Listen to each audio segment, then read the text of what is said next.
ist nicht das Richtige dafür, ne? Das passt nicht. Das Originale ist irgendwo woanders.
Gopi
Swami Prabhupada Ki. Alle Ehre sei den versammelten Gott geweiht. Alle Ehre sei den versammelten Gott geweiht. Alle Ehre sei den versammelten Gott geweiht. Alle Ehre sei Shishi Guru Kodama. Alle Ehre sei Shishi Guru.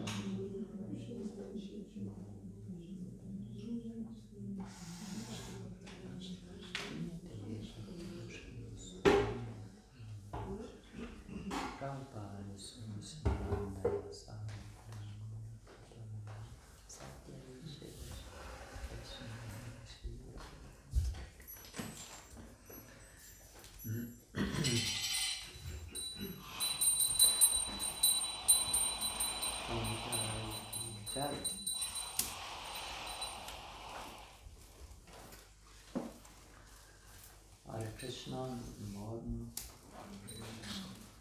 Wie geht's?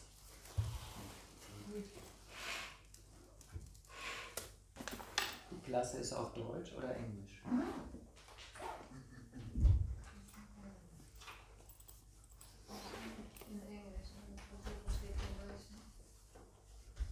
Verstehen alle Englisch?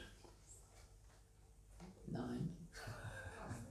Wie machst du die Übersetzung, wenn ich auf Englisch spreche? Hier in der Mitte der Lektion.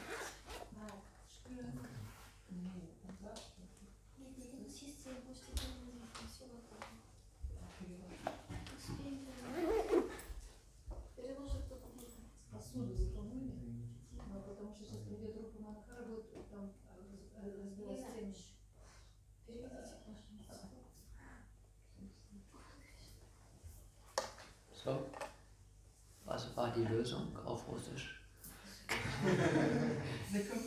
Ich habe es nicht mitgekriegt. Ich auch nicht. Was war die Lösung? Dann kann ich auch übersetzen, was ich zeitlich schaffe. Ist das okay? Englisch? Ist egal, ob die organisieren sich, okay. Namo Vishnu Padaya Krishna Prestaya Bhutale Srimate Bhakti Vedanta Swami Namine Namaste Saraswati Deve Gauravani Prajavine Nirvishesha Shunyavani Vashtaya Vishatarine. Also ich fange jetzt mal auf Englisch an. I will start in English, and if something is wrong, you can protest. Or if something doesn't work, okay?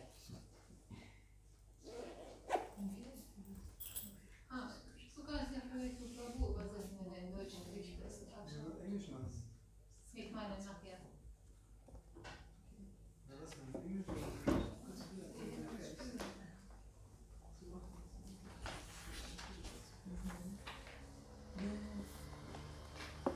So English, no? Is that okay? Is it English now? Ist das für dich okay?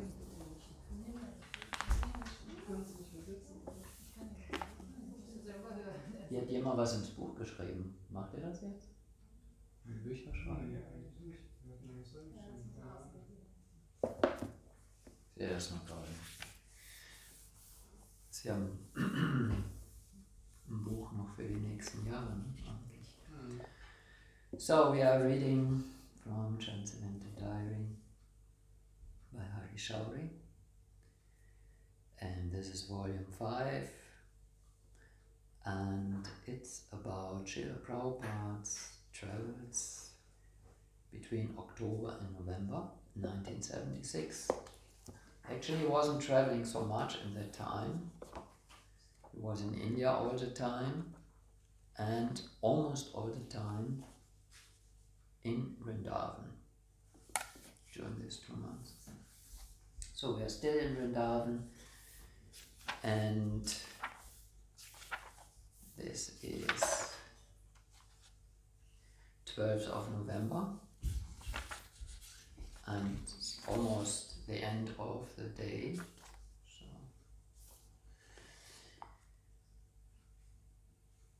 and Prabhupada seems to be dealing with his mail.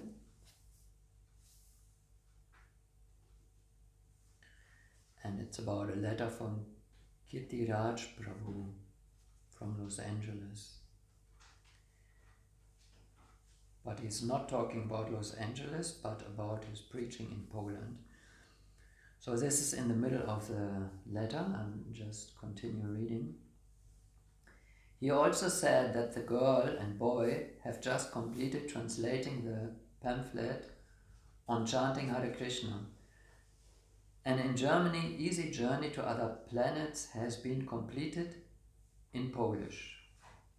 Now he is working with Jayatirtha Prabhu and Harikesh Swami to find a devotee who can check the fidelity of the philosophy. It's a good idea. Kirtiraj expressed his keen desire to fulfill Srila Prabhupada's desire to introduce Krishna consciousness in communist countries. I will never forget that you have told me so many times, try to get my books translated and published in Polish and Russian. I'm trying now to do this. I can see that there is a great field to distribute Polish and Russian books. And there are even societies that smuggle into these countries many Bibles for distribution. I'm contacting these groups now. He said that the mail order department at the Los Angeles BBT is also receiving orders for Polish books, both from people in Poland itself and from others in America. His plan is to relocate his family to Bhaktivedanta Manor in England within the next year, so that he can easily travel back and forth to Poland, as Srila Prabhupada had suggested to him at the Mayapur festival earlier this year. I know that there is no hope of making any spiritual advancement without following the instruction of the spiritual master and pleasing him. I'm sorry that I did not carry out your order immediately, and I hope that your divine grace will forgive me for this mistake. Does this plan of relocating meet with your approval? Everything is going on nicely with the production of your books in Spanish and Portuguese, and I hope someday to be able to send you copies of your books in Polish and Russian.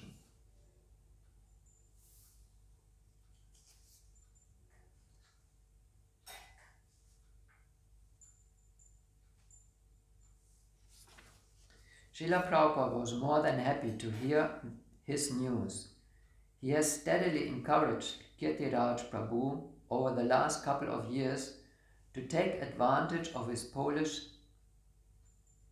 I don't know how to pronounce this, antecedents, to introduce his teachings in communist countries, and is well pleased at his continuing efforts, which are now bearing results.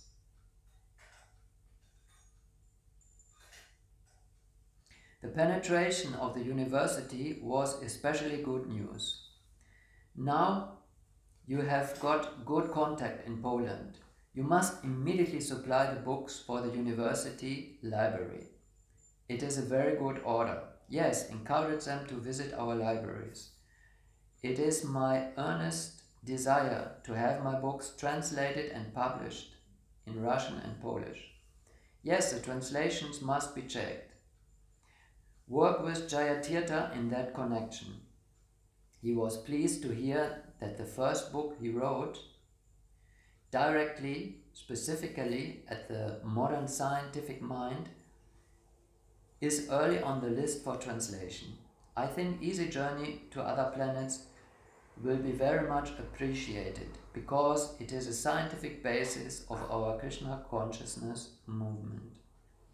I approve your plan to relocate to Bhaktivedanta Manor within the next year. So, and this ends that day, and tomorrow you are going to continue reading for the next step. Any questions or comments?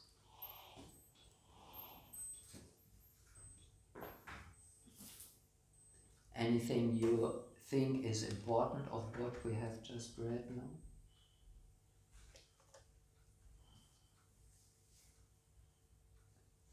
Gibt es etwas Wichtiges? Prabhupada's enthusiasm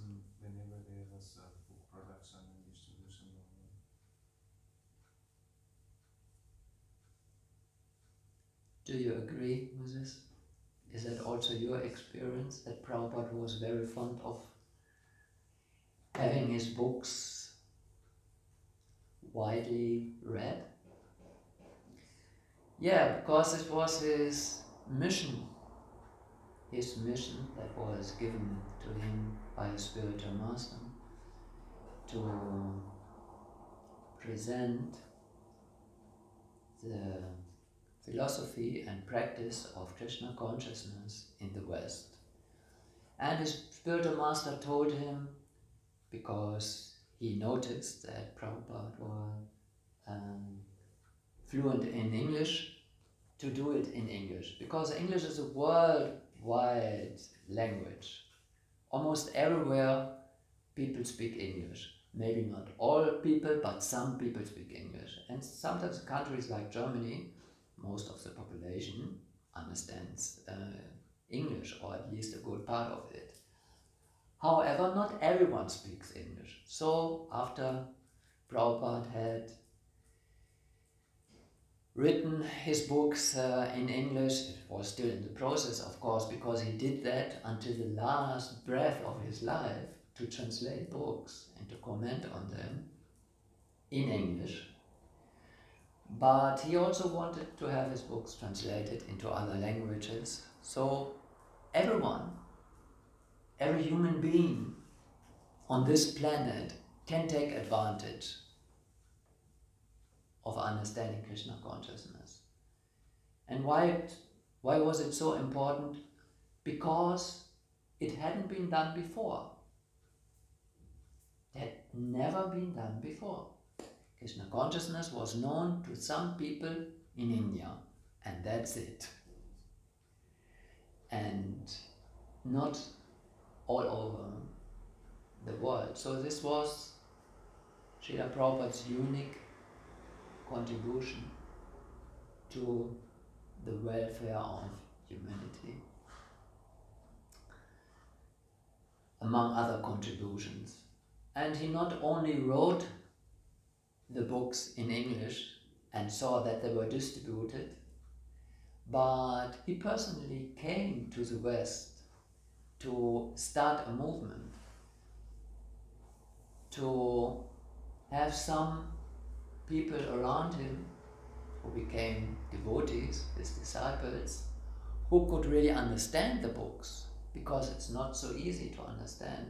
I don't know about you, when you first read one of Srila Prabhupada's books, if it was immediately completely clear what this was about. No, it's not so easy to understand.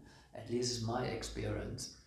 The first book I got was close to here in Köln, because I was living around here, sitting on a bench and waiting for my friend. A book distributor came by and offered me a book, and anyway, I thought I couldn't afford it because I had no money practically with me, very little, but still I was allowed to get a book, and that was Krishna book. And I started reading the book and I didn't understand almost anything. It was so, how to say, so different from everything that I had learned before. I was studying here at the technical university here in Deutsch, mechanical engineering. And the book was in German, so no language difficulties, but still it was the concepts that were presented there, and the way it was expressed also was very difficult for my mind to penetrate. So we cannot expect people, I think, to immediately understand the books. But something can be understood. At least you understand this is something very special, this is something new, something I haven't heard about before. And the ideas are presented by Srila Prabhupada. Of course, he knew it's a difficult task to present Krishna consciousness. Actually, to do this, you have to be very qualified. You have to realize the subject, at least to a great extent, before you can present it really well. And not only that, you also have to, if possible, study the culture of the people you are presenting it to. That was another reason why Prabhupada went to New York. He had no business in New York, he was living in Vrindavan. What shall he do in New York? And he had already translated the first canto of Srimad Bhagavatam, and some years ago also the book that is mentioned here, Easy Journey to Other Planets. But still he wanted to go to New York to study people there. What is their situation of mind? What are their habits? What are their needs? How can I make them better understand, better formulate, express Krishna consciousness in a way in my books so they can understand what it is about, they can pick it up, at least the main ideas. And not only that, he also came, I said this before, for training some people and really make them understand the philosophy. So Prabhupada in New York, he started as soon as he established a place, Bhagavad Gita class. So first there was singing of Hare Krishna Maha Mantra, everyone can take part in that, and people enjoyed it very much also, even children can take part in that. And then after sufficiently chanting and uplifting everyone in consciousness, everyone sat down on Srila Prabhupada's book about the Bhagavad Gita.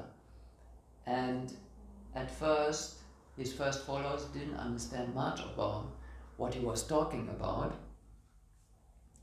But because of Srila Prabhupada's presence and the personal contact with him and the repetition of the philosophy and also their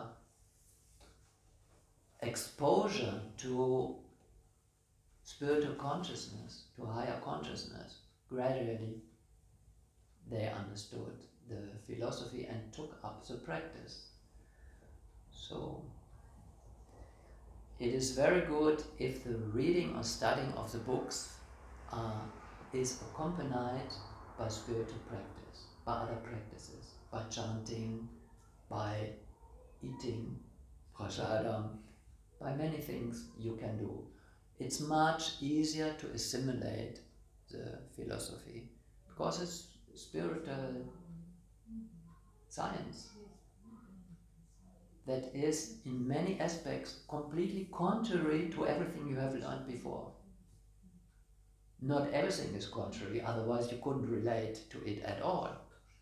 But basic concepts, the basic laws of the spiritual energy, the spiritual nature is contrary to material nature. So it takes some time to get into it, to understand. And of course it was for those, Prabhupada was in America first, everyone understands English, but from there he spread the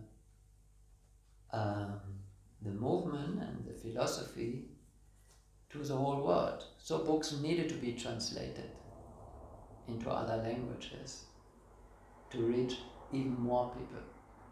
And Prabhupada himself could witness what the effects of his books were, of his classes, of his chanting with the devotees, of everything he taught them, and it was very encouraging because people's hearts changed, their habits changed, their whole life changed, and Srila Prabhupada had great hope and confidence also that this could reach every corner of the world, so every human being in the future can have the chance to come in contact and appreciate spiritual life.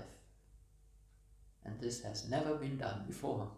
And this was a very big, how to say, attempt a very big project to do that. And Srila Prabhupada, in only 11 years, he established indeed a worldwide movement. In all parts of the world, in 11 years, there were centers, there were devotees, and the books were translated to the local language. When Prabhupada left, he gave this responsibility to his disciples. He already did that while he was present, gradually. Like Kitty Raj and others, Prabhupada gave a lot of responsibility in presenting his books, translating the books, distributing them, also reading them, understanding them. Any comments or questions?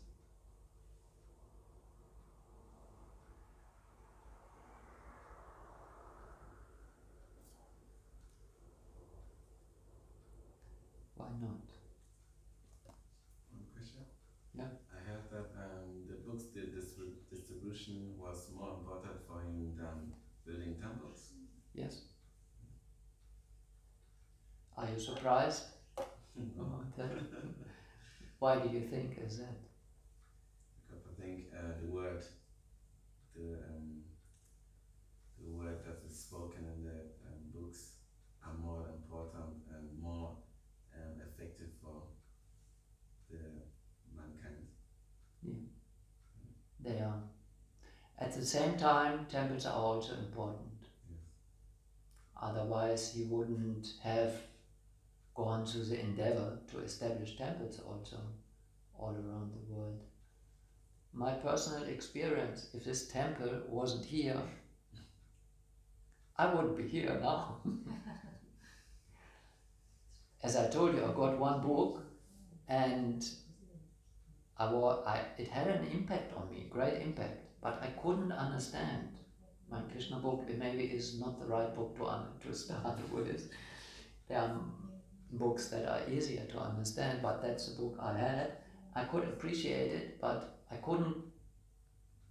After reading a few pages, actually maybe I read 2 chapters or something like that, I don't know, not only a few pages, but more. And I understood some of the philosophy and it also impressed me, but other things I didn't understand. What is this religion? A blue boy killing demons in India, and there are so many new things, the 3 modes of material nature. Any book you read from Srila Prabhupada, it goes to the bottom of the philosophy. You get a lot of new concepts. So with all respect, I had to put the book on my bookshelf, and I always kept these books. Actually, I had,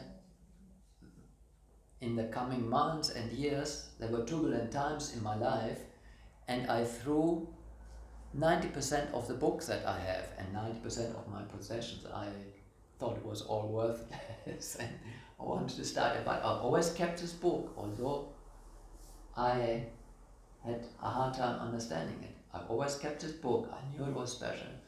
But it was necessary for me that the temple was here. At that time there was a restaurant also, and I think I would have never gone to the temple itself. I was a bit suspicious, but the restaurant was open, so I came here to eat. And in this way, gradually, I could get into it more. And I also saw, after joining the temple and being here, that there was a difficult time in Germany for ISKCON, and I could see it was so important to keep this place,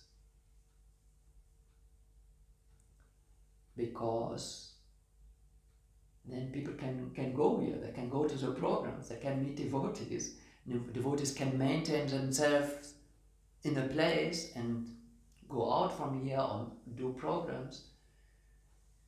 I mean, you can see practically, just you look at any place in the world, but just looking at Germany, where there are temples, there are devotees.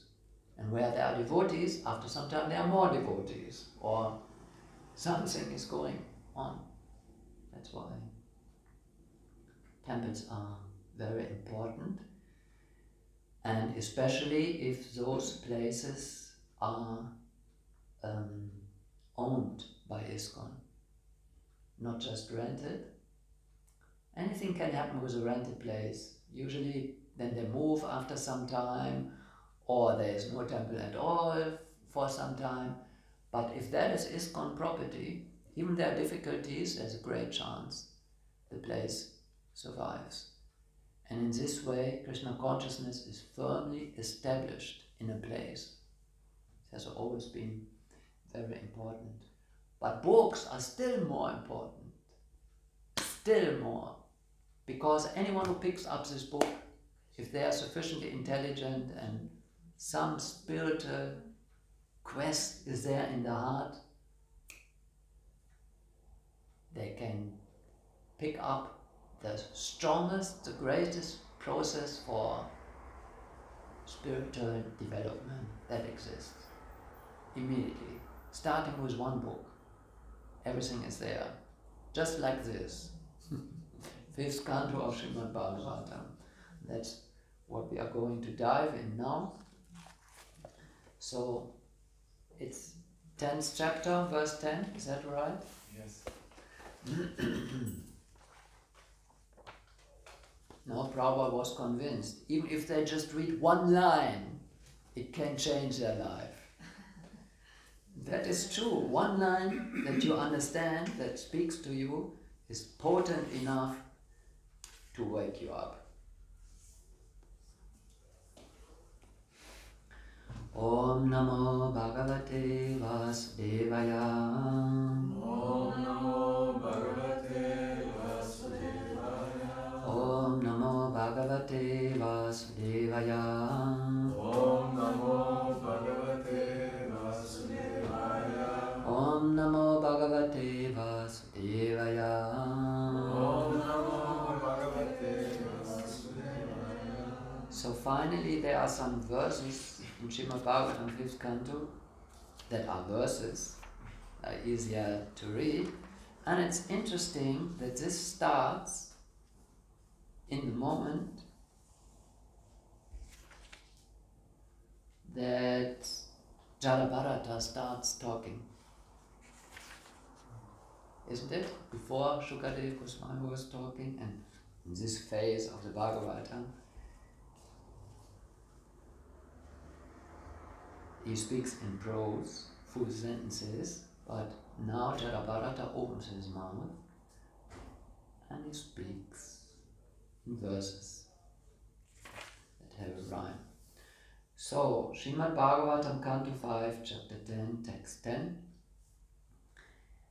Staulyam Kashyam Vyadaya Arayash Cha Kshut Trit Bayam Kalir Icha Jara Cha Nidra Ratir Manjur Aham Mara Shucho Dena Jatasya Hi Me Na Santi Stauryam Kasham Vadaya Adayascha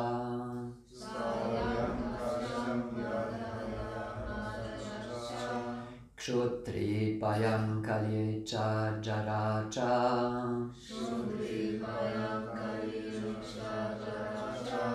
Nidra Ratir Manyu Amara Shucho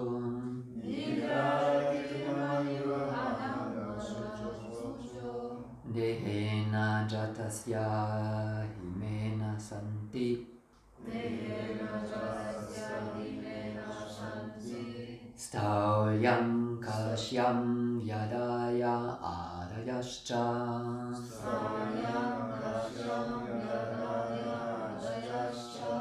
Kshutrit Bayam Kalir cha jara cha.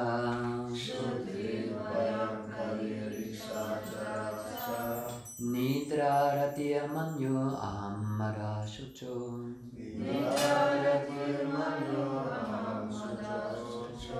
Dena jatasya himena santi. Yeah. Stalyam karsyam vyadhaya dhayascha.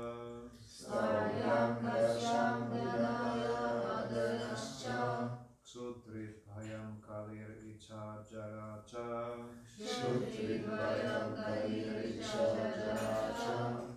Nidra ratir manyur aham madashucho.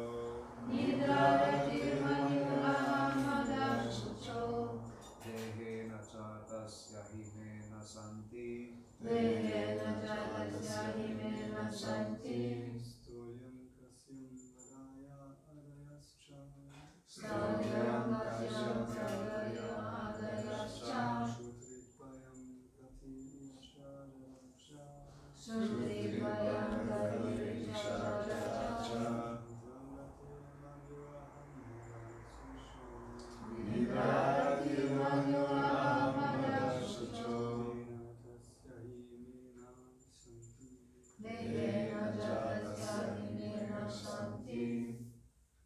Stoyam kasyam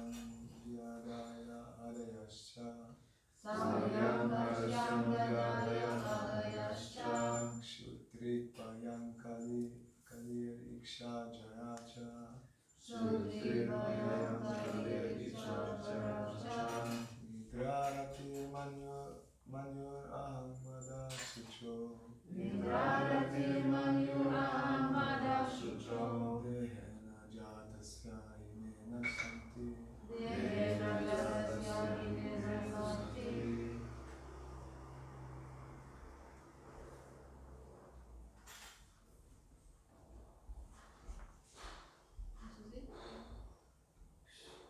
Stalyam Harsyam Yadhaya Adayascha. Shutrit Hayam Kalir Icha Dharacha. Nidraratir Manyuraham Madhashucho. Dehena Jatasya Himena Santi. Taryam kasyam yadaya uda adayascha.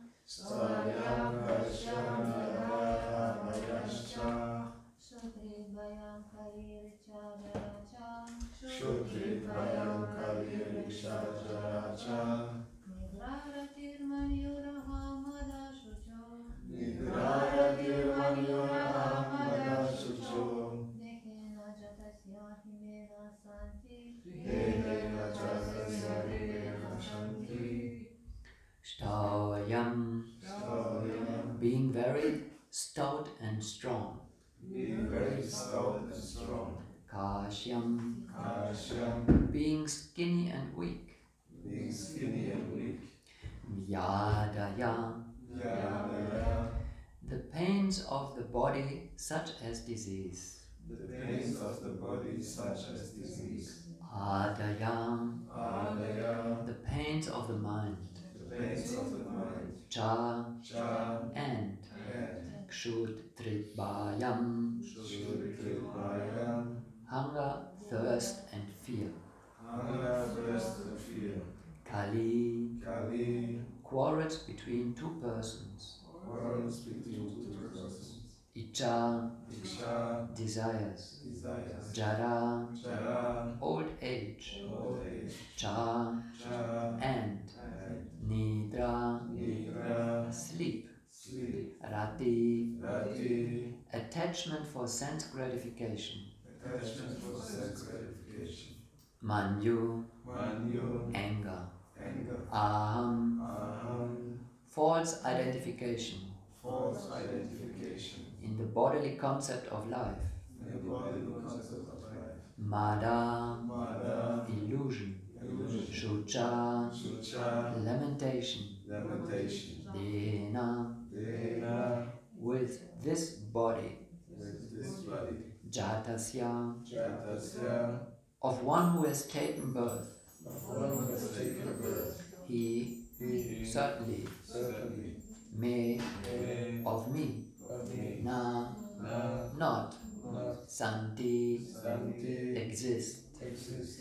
Translation: fatness, thinness, bodily and mental distress, thirst, hunger, fear, disagreement, desires for material happiness, old age, sleep, attachment for material possessions, anger, lamentation, illusion, and identification of the body with the self are all transformations of the material covering of the spirit soul.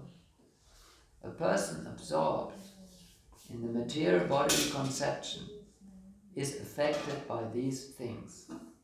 But I am free from all bodily conceptions. Consequently, I'm neither fat nor skinny, nor anything else you have mentioned. Purport: Srila Narottam Das Thakur has sung Deha Smriti Nahi Yara Samsara Bandhana Katantara. One who is spiritually advanced has no connection with the body or with the bodily actions and reactions. When one comes to understand that he is not the body and therefore is neither fat nor skinny, one attains the topmost form of spiritual realization. When one is not spiritually realized, the bodily conception entangles one in the material world. At the present moment, all human society is laboring under the bodily conception. Therefore, in the Shastras, people in this age are referred to as Dvipadapashu, two-legged animals. No one can be happy in civilization conducted by such animals. Our Krishna consciousness movement is trying to raise fallen human society to the status of spiritual understanding. It is not possible for everyone to become immediately self-realized like Jada-bharata. However, as stated in Srimad Bhagavatam 1:2-18, Nashta prayeshu avadreshu nityam bhagavata sevaya. By spreading the Bhagavata principles, we can raise human society to the platform of perfection. When one is not affected by the bodily conceptions, one can advance to the Lord's devotional service. Nasta prayeshu avadreshu nityam bhagavata sevaya bhagati uttamashloke bhakti bhavati naistiki. The more we advance our freedom from the bodily conception, the more we are fixed in devotional service, and the more we are happy and peaceful. In this regard, Srila Madhvacharya says that those who are too materially affected continue the bodily conception. Such persons are concerned with different bodily symptoms, whereas one freed from bodily conceptions lives without the body, even in the material condition. I'm going to read that again because I didn't understand it myself, the last part. Such persons are concerned with different bodily symptoms, those who are in the bodily conception, whereas one freed from bodily conceptions lives without the body, even in the material condition. Om Jnana Timirandasya Jnanandana Shalakaya Chakshurmilitam Yena Tasmai Shri Gurave Namaha Panchakalpatarupyasya Kripasinupya Evacha Patitanam Pavanebhyo Vaishnavebhyo Namo Namaha. So this is Jada-bharata speaking, a liberated soul.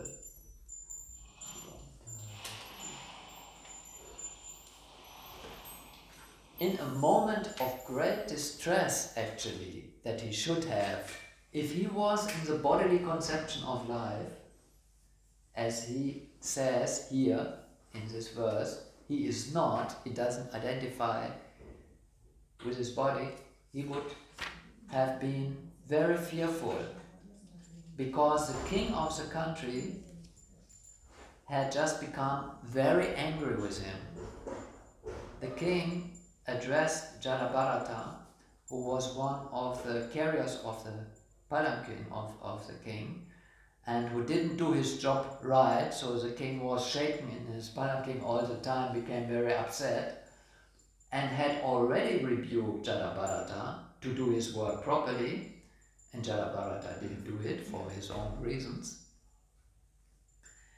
So now the king became very angry, and he said to Jadabharata, "You rascal, what are you doing? Are you dead, despite the life within your body? Do you not know that I'm your master? I'm your king? I'm your authority? You are disregarding me and are not carrying out my order. For this obedience I shall now punish you just as Yamaraj, the superintendent of death, as he punishes sinful people. I shall give you proper treatment so that you will come to your senses and do the correct thing." So actually he was threatening Jadabharata to beat him, to punish him like Yamaraj. Severe punishment. And Jadabharata smiled, as said in the next verse. He was just smiling, and not the smile of an ignorant fool who doesn't know what's going on, but he was a completely realized person. He didn't identify with his body. So for someone who is not identified with his body at all, really at all, there's no fear of bodily pain, of inconvenience, of disadvantage, of living without money, of living without fame, of living without beauty. Not even physical punishment, torture, and not even death. Jadabharata had already proven he was not afraid of death. In previous situations, he was taken by some thieves, burglars, who were worshipping Kali, and they were putting him into a pot to offer him, to slaughter him and offer him to the goddess Kali. And he didn't protest. He wasn't afraid of death. He knew that he was not his body. I think you also know that you are not the body. You are not your body. You know, right? Yeah, I also know. But still there is a difference between us and Jadabharata. There is a difference of spiritual advancement. And that is the point we have to come to prepare ourselves, to be qualified, to be ready to go to the spiritual world. No identification with the body at all. Not only as a concept, but realize. You can feel it. You can see and experience it in any moment, in all situations. This is just a vehicle I'm sitting in. I'm just waiting to get out of here. And I don't mind any inconvenience. So it's a very important and interesting fact here that Jadabharata, you see, he's protesting now. He tells the king, no, I'm not the rascal, you are the rascal. And I will explain you why now. So he wasn't protesting before. Whatever had been done to him, he never protested in his life. his family was mistreating him, his brothers, many other things happened. He never protested, he just didn't mind whatever they did to him. He was internally completely happy in his devotional service to the Lord. In serving the Lord inside his heart. That was all for him. That is life. What happens externally is not life. He wasn't interested in that. So why did he react like this now? Why did he open his mouth for the first time in his life to speak to someone? Because he could see, although the king obviously was in the bodily concept of life, and he was treating him harshly, he offended him, pure devotee. Externally, Jadabharata didn't look like a pure devotee at all. But apart from that, in general, it's difficult for any conditioned soul to identify a pure soul. It's very difficult. And in the case of Jadabharata, he seemed to be just the opposite. He seemed to be almost like an animal. His behavior, in some aspects, in what society thinks. Of course, another pure devotee or an advanced devotee could have recognized Jadabharata from his behavior. But you have to really observe well. But he looked like an idiot, and he had the body, or a very gross body.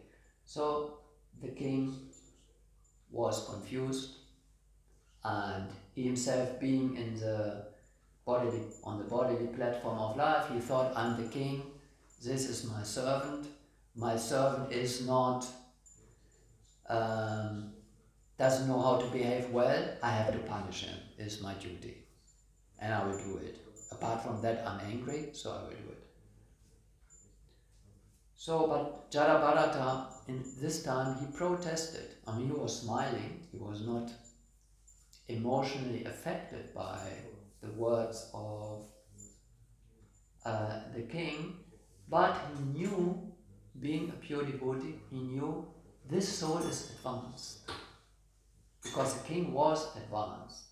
He was in the bodily concept of life, but still he was advanced. He was prepared to understand spiritual knowledge. And that's why Jadabharata spoke to him. He didn't speak to anyone else. The same as Shukadev Goswami. Shukadev Goswami never opened his mouth to anyone. He was wandering around the world like a crazy person, and he met many people. He traveled from village to village. He rang at the doors. No, he didn't ring at that time. There was no bell. Whatever you did at that time, he waited at the doors of families, of grihastas, to ask them for a little bit of milk, but he never spoke to anybody until he got to the place where Maharaj Parikshit was fasting and waiting for death and had spiritual questions. So now I meet a person who can understand what I'm speaking about, what I can transmit. Now I'm speaking. And what is very interesting, actually that's what I wanted to say, that the teachings, spiritual teachings, begin with the nature of the soul. Not with explanations about God. Not with religious things, religious duties. They begin the real teachings. I mean, before there may be some sub-religious teachings like moral behavior, ethics, and values of human character. It's all, but real spiritual teaching begins when we speak about the nature of the soul. The same happens in the Bhagavad Gita. When Arjuna is bewildered and asks Krishna to instruct him, the first thing Krishna explains to him is, you are not the body. You are the eternal spiritual soul within the body. You are just temporarily residing in this body. But that body will go, but you as a soul continue existing. That is a basic principle, basic understanding in spiritual life. And from there on, we can understand other things. And from there on, from this point, also as a preacher, people can understand other things. But first, this point is important. Srila Prabhupada also explained the same thing to his disciples. Then when explaining Krishna consciousness, start with this point. Make it very clear that people really get the point, understand, and from there you can continue. Then the next question is, if someone really understands it, there are sufficient people, even if it's not our culture, reincarnation and all these laws that the soul is eternal, or in Christianity the concept is there that the soul is eternal, but in another way, with the body, connected to the body, is not very clear. But any person who is a little advanced, who is a little intelligent, thoughtful, can understand it's impossible that I'm the body. I mean, I'm identifying myself with the body. I'm in the bodily concept of life. I feel I'm the body. But intellectually, if you think about it, it's not possible. It's impossible that I'm the body. With some, I'm not going into the logic now.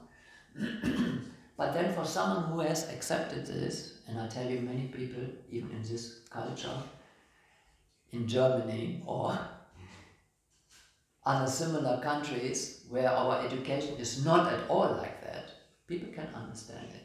Those who are a little sober, those who are a little sufficient intelligence, they can understand it. Then immediately the next question is, okay, if I'm not the body, I'm the eternal soul, but then what is my nature? What are my real qualities?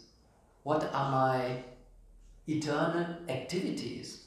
Now I'm expressing myself through this body and mind and my senses, and I act through this body, but as a soul, what are my qualities?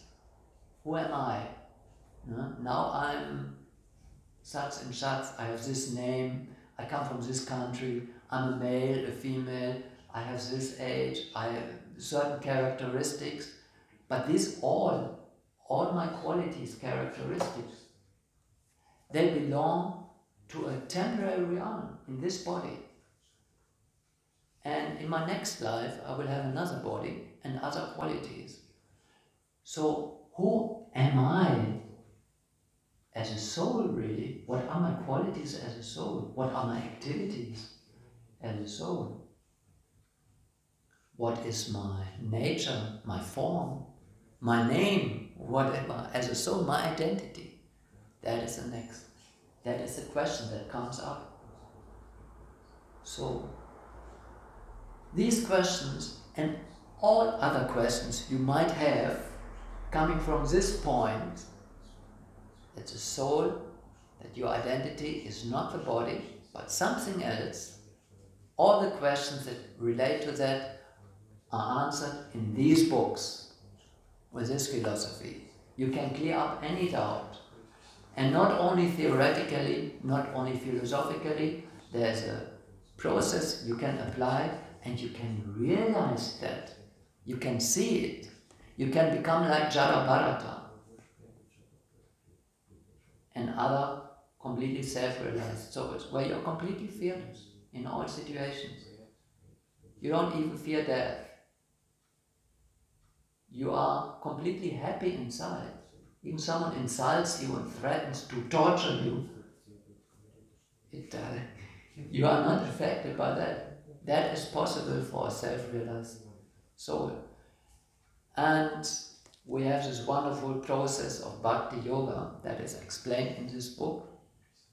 So every human being on this planet has the opportunity to come to this level. It takes a little endeavor.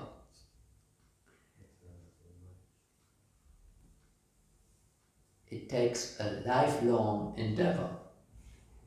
It takes, and when you pick up this process, you start with a little bit of endeavor, or you're just curious. But more and more, when you get the benefits, when you feel something is going on, when you feel liberated more and more from bodily concepts, and you more and more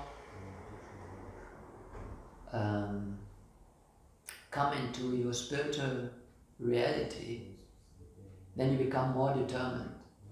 And you have to come to a state that you do anything, whatever is required, you use all your energy for the process of bhakti. And still it will take some time until you come to the platform of complete realization. It takes some effort. But effort we will spend anyway for something. No? We will endeavor for something. The nature of the spiritual soul is to be active. And either it is active in material things, entangling itself more and more in identification with matter, or it is active in spiritual things. And by engaging in spiritual things, one becomes situated in one's true spiritual self, completely spiritual, realized. And that is, this whole process is what Jada is starting to explain to King Prabhu. Any questions or comments? That's very basic philosophy. But that's what we always come back to, and we need to come back to, even us. I'm not the body. Yes? Also du hast erzählt, du hast als erstes das Krishna-Buch bekommen. Ja. Welches Buch hat dich so welches Buch hat dich so motiviert als erstes, wo du gesagt hast, boah, das finde ich total nice? Krishna-Buch hat mich motiviert, aber ich habe es nicht verstanden, so ich konnte irgendwie nicht weitermachen damit. Ich hatte auch keinen, mit dem ich darüber sprechen konnte. Ich habe zu der Zeit auch die Bibel gelesen, zu der ich auch nie einen Zugang gefunden habe, und den Koran. Aber die Bibel war irgendwie schon eher zu verstehen. Ich meine, da ist man mit aufgewachsen, Religionsunterricht in der Schule, Konfirmandenunterricht, in meinem Fall evangelisch, und in der Kultur. Man wächst irgendwie mit dieser Philosophie auf, mit diesem Konzept. Und den Koran habe ich auch versucht zu lesen, aber auch nicht wirklich vollständig studiert. Aber das Krishna-Buch war noch ein anderes Kaliber, wirklich völlig anders. So. Aber es hat mich inspiriert. Das erste Mal, wo ich mehr verstanden habe, war die Bhagavad Gita. Das war das nächste Buch, was ich gelesen habe. Und das kam so, weil es hier ein Restaurant gab und ich habe angefangen, Yoga zu machen, mich für vegetarisches Essen zu interessieren. Bin hier hingekommen, weil es war das einzige vegetarische Restaurant in der Umgebung. Damals gab es, glaube ich, nur 3 in Köln und ich wohnte hier in der Nähe. Und ich habe das schon öfter erzählt, weil für eine Zeit lang eine Bedienung hier war im Restaurant, die immer eine Stunde brauchte. Das ist keine Übertreibung, das war eine Stunde, bis das Essen auf dem Teller, auf dem Tisch hatte. Es war so eine Zeit, und mir gefiel das Essen sehr gut. Ich habe auch gemerkt, hier ist irgendwas Spirituelles, was mit Yoga verbunden ist. Irgendwas passiert mit meinem Bewusstsein hier, unerklärlich. So, ich war bereit, eine Stunde zu warten. Aber um mich zu beschäftigen, habe ich die Bhagavad Gita aus dem Regal genommen und über eine Stunde gelesen vorm Essen. So, die Bhagavad Gita, das hat mich, wie sagt man, Oh, I'm speaking German now, so he asked in German. So the Bhagavad Gita caught me, I was on the hook, because really then I could understand concepts, basic concepts. After reading the Bhagavad Gita, I was convinced this is the best philosophy. But still I thought, I cannot follow this process, it's too hard.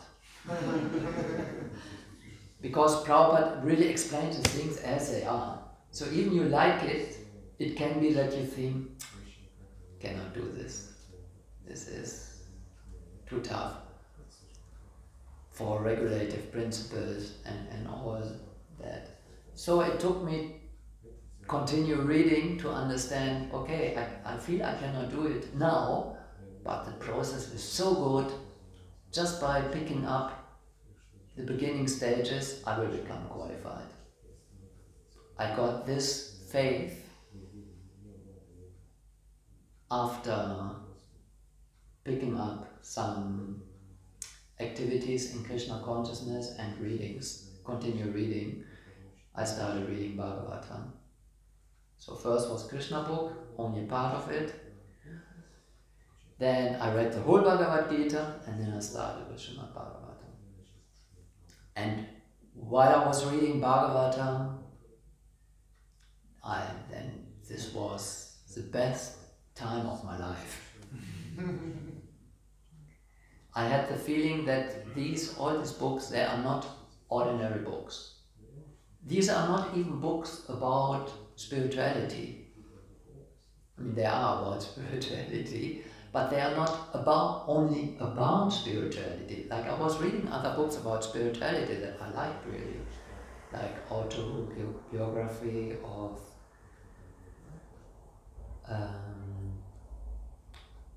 Swami Yogananda. I liked this book very much, and I read other books by Osho, but I felt when I read these books, I get spiritually nourished. It's not only some understanding I get about spiritual life, I'm taking it in. I was very sensitive at that time and feeling whatever affected my consciousness in a very strong way, because I started practicing yoga, and it was so good that I did it every day 2 hours in the morning. Every morning 2 hours yoga, meditation, pranayama, and I was lucky that I had a school where you can really go deep. So I became very sensitive. Whatever I felt, whatever affected me, I became very conscious, you could say. So, and I noticed that in material nature, the prevalent feeling is bhaya, fear. Living entities are always fearful. You are always in a state of fear. And even reading other spiritual books, I had the same feeling of fear while digesting that knowledge. But when I read Srimad Bhagavatam, I was peaceful at heart. It's difficult to explain. I felt very peaceful. Happy, satisfied, and peaceful. No fear. And I was very curious, what is this? And I felt like in all the places, in people speaking to another, as if I was there, personally present, observing this highly elevated people speaking to each other about this philosophy. This is a completely different experience. It was my answer to your question. Bhagavad Gita, yeah, and Srimad Bhagavatam. Yes. I remember at school we were taught like basic things about human anatomy. There's a nervous system and heat and cold. There's spots all over the body. So sometimes it brings in my mind, how would a person who is not in a bodily conception of life relate to these? I mean, if somebody hits on a hammer on your toe, message is going to the brain and it hurts. So how would a person like Charaparata relate to that? Yeah, the nervous system works. still. And the nervous system in the body, the digestion works of a pure devotee, the heart beats, he can feel, he smells, he sees, he hears. When this reflex is there at the knee, when you do the hammer, the leg will do like that. But in the Bhagavad Gita it is said that a spiritually awakened person knows these are just material functions going on. My body continues functioning, but I'm separated from that. I'm soul sitting in the body. Like when you drive a car, the engine is running. When you change the gears, everything, the operating system works. Because if the operating system that you are in now, your body, if it doesn't work anymore, if the reflexes are not there, the nervous system doesn't work, it becomes useless. You cannot use it anymore. The soul cannot use it anymore. Now you can use it for your sense pleasure or for Krishna's pleasure, for your spiritual development or for your material entanglement. As you like, you can use your body and the computer in your brain, the software, you can use it, everything. But when you practice spiritual consciousness, you know it's just a machine. And when you are in material consciousness, you think this is life, this is alive, it's me. Yeah. But as he was explaining, pain is very much disturbing also for the mind, and it's could be so much disturbing. It's the main cause of fear also of the people when you ask people, are you afraid of death? Well, mainly I'm afraid of the fear of the pain before the death. So this is really difficult to separate, I think. Yeah, also for a devotee. It also doesn't mean really that a pure devotee doesn't feel pain, bodily pain or mental pain. He feels it.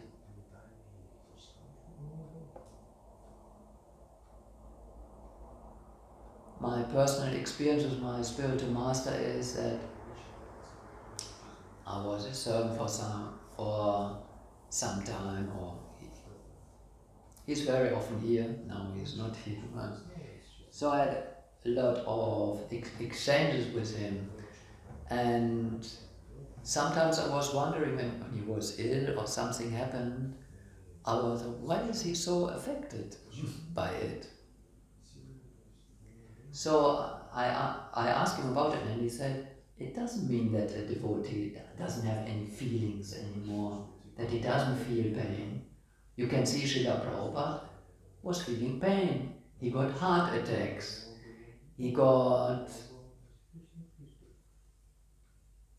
When he had physical problems, he felt the pain. You still feel the pain. The soul is still connected with the body, even the liberated soul. But you don't identify with the pain. That's a difference. That is a big difference. So, when you don't identify with something, it's much easier to tolerate. When you are identified, it becomes really difficult to tolerate anything. If you are identified with that, like, oh, I've lost a finger, for example, or anything is, wow. Well, for a realized soul, well, I will lose the whole body in a few years. So I can still eat, I can do almost everything. Well, you will be still affected until you are really self-realized, like Jataparata. But still it doesn't mean that Jataparata doesn't feel pain also. When the body is struck, he just doesn't identify with it. That's my understanding. What do you think? Yeah, not identifying it with it. I heard some doctor gave an analysis of Prabhupada's body in the last phase of his life, and he said that Prabhupada should be screaming in pain. Yes. Prabhupada was just peacefully giving the last instructions even at the deathbed.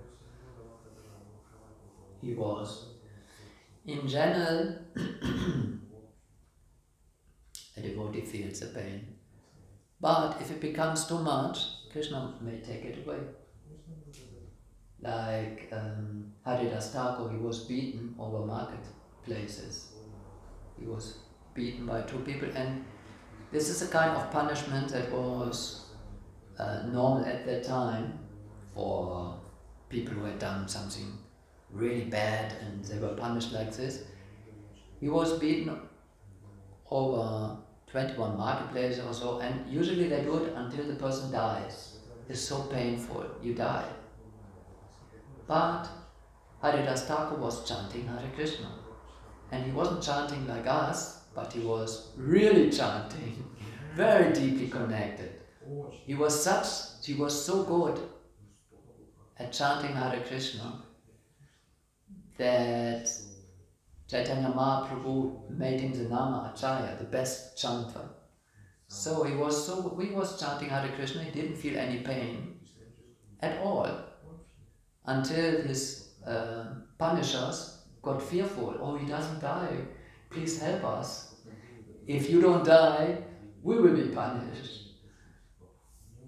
Anyway, he didn't feel any pain, and years later, when Haridas Thakur met Chaitanya Mahaprabhu, Chaitanya Mahaprabhu told him why he didn't feel any pain. He told him that Chaitanya Mahaprabhu said, I was laying my body over your body.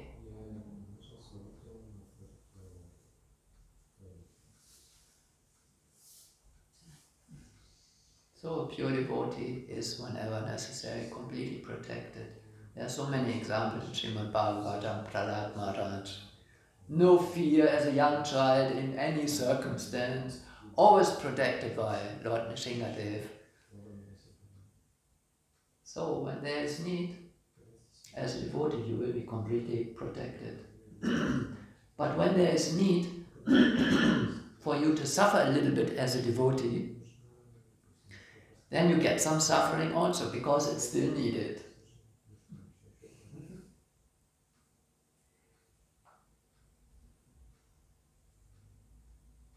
It's a question, why should a devotee still feel pain or have problems?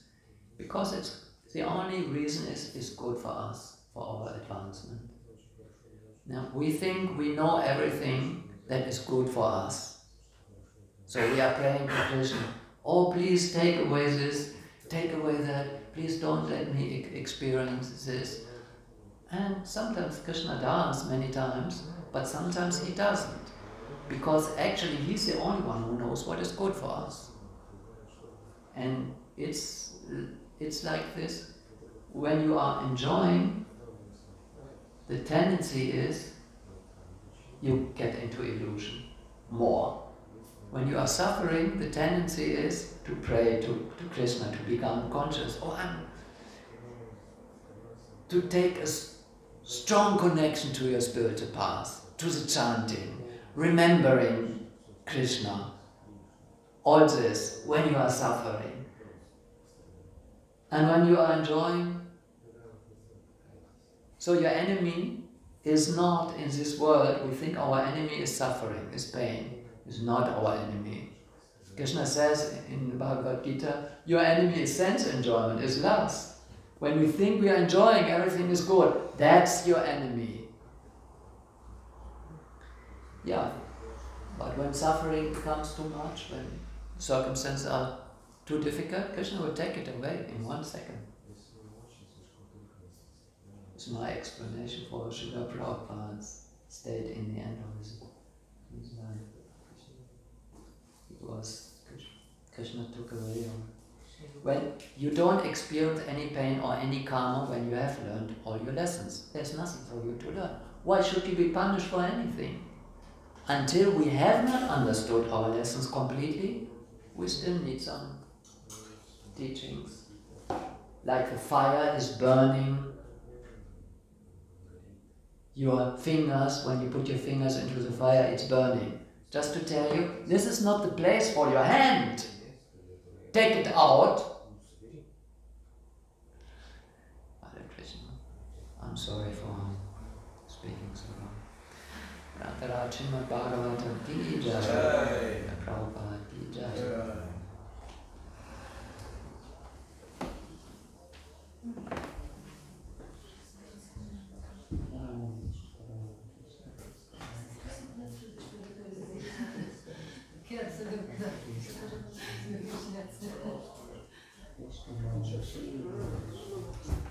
Krishna